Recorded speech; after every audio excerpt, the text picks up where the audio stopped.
sarara kana asna biran dabrini jeetuma baqqaatu itanagaleetu na bira arda magaalaan haroo qarsaati aanaan baddannoodhaa jedha mucaa kana namni iyyaafannaa isaa namni maalummaa isaa beektanillee السلام عليكم ورحمة الله وبركاته.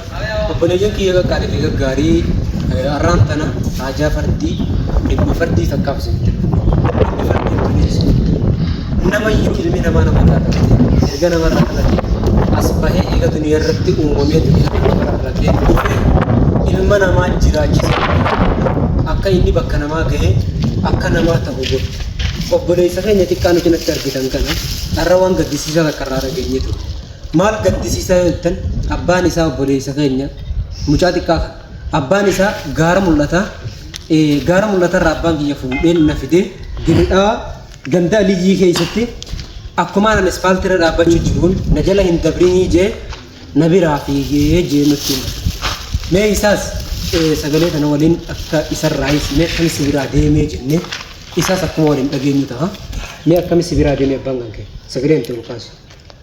Nailan deemin jeen na biraade. Kamitti sagalee asirra kaameraa sana asirra. Magalaan deemin isin jee. Akkuma siin garaasii jira na bidee nailan deemin jeen na biraade. Si biraa fiigee. Subhaanallah. Obboleeyyan kiyya obboleessa kiyya Haafiz Abdullaahi Haafiz Darasaa yookiin mucaa kun isaan bira jira. Har'a yeroo ammaa kana isaan bira jira. Mucaan kun uffata waan halkan uffatullee hin qabu. Quraana eega masgiidallee finnee masgiiduma taa'ee haa qara'u jennellee masgiiduma kana keessa quraana waan ittiin qara'uus hin qabu. Akkasuma obboleeyyan kiyya kophee miilallee ijoolleetti kenne malee hin qabu. Uffatuma waan uffatu takkallee hin qabu. Namni rabbiin laaffiseef isin hundinuu kaduuda duniyaa haa gubbaa jirtan qarshiin takka walitti hidhamne leena taati.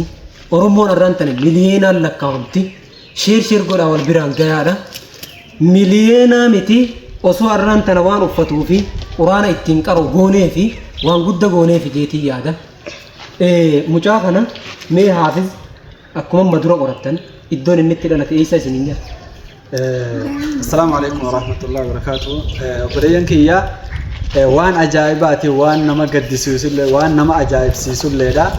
Wanni kun gaa waan akkaan gartee wallaahi ajaa'iba nutti ta'e. Mucaan kun dhalataa gaara mul'ataati gaara mul'atatti dhaladee jira. Inni asitti nu dhufe. Asitti bakkuma jirru tana nu dhufe. Abbaa kiyyaa qaraatiidhaan si oofaa jee akkuma amma inni hime kanatti qaraatiidhaan si oofa jee fidee asuma kun dirradhaa ganda aliyyii kana fidee asitti sarara kana asna biran dabrinii jeetuma baqqaatu itanagaleetu na bira arda irra kaa'ee dubbiin tun akkaan nu ajaa'ibsiisu mucaan kophee kun asin dhufee qorannee jirra eegaa wallaahi waan nama ajaa'ibsiisu mee abbaan ilmoo akkana godhuu jechuun waan ajaa'ibaa takka akkasitti gurbaa kana isaa as baranda mana tokko jira arma rafu asii fuunee arma finnee huccuu tanallee kunoo itti lallaallee akkasitti kunoo arma nu bira jiraachuu jira abbaa isaa sanillee yoon beeytan isallee yoon beeytan iyyaafattanii galchuu ni dandeessan yookaan immoo namni gartee islaamaa gargaartanii mucaa kana bira dhaabbachuu ni dandeessanii isiniin jaa. Assalaamu alaikum warahmatullahi wabarakatuh. Yan kiyya wanni isiniin jiru mucaan kun armarraa kaasee ilma islaamaati. Ilmoo islaamaati.